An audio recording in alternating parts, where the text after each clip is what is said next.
પદ્ધતિ વિશે જોઈએ. બરાબર, ચાલો આ જે છે બરાબર મકાઈનો લોટ કોર્નફ્લોર કહેવાય. બરાબર, આ આપણું છે ગ્લિસરીન છે. બરાબર, અને આ આપણું એસિડિક એસિડ સામા ઉપયોગી છે ખબર ને. અને આ આપણું છે જસૂદનું સૂચક. બરાબર, કે જે આપણે ક્લાસમાં બનાવેલું છે. ચલો હવે 25 મિલી જેટલું પાણી છે. કેટલું? 25 મિલી પાણી. બરાબર,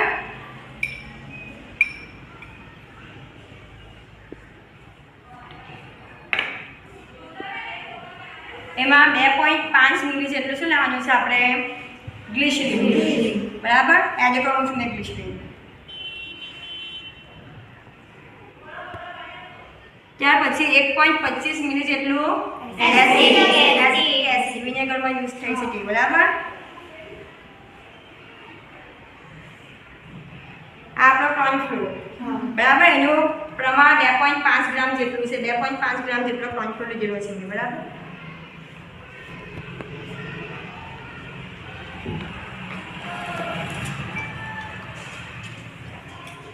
એને બરાબર મિક્સ કરવાનું છે. જસૂદનું સૂચક છે. બરાબર, એ બી 1.25 મિલી જેટલું લીધેલું છે. તે એડ કરવાનું છે.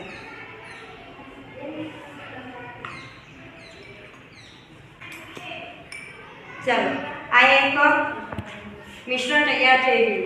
બરાબર, હવે આમાંથી થોડું મિશ્રણ હું આ ટેસ્ટ ટ્યુબમાં લઉં છું. બરાબર, અને ટેસ્ટ ટ્યુબમાં લઈને આ મિશ્રણને મારે ગરમ કરવાનું છે.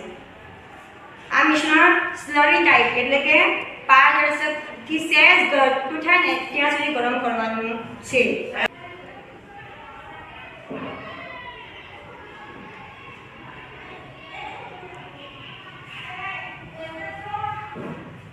બરાબર, આપણે ગરમ કરવું. મિશ્રણને સ્લરી બનાવવાને ખબર ને કેવી થાય સ્લરી, એ રીતના આ મિશ્રણને ગરમ કરીને સ્લરી બનાવવાની છે.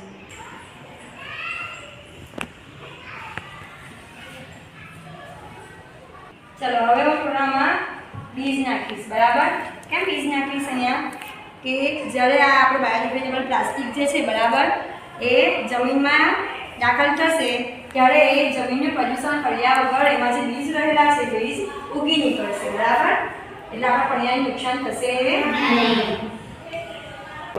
આ એકદમ ઘટ્ટ થઈ ગયું. જોયું સ્લરી ટાઈપ.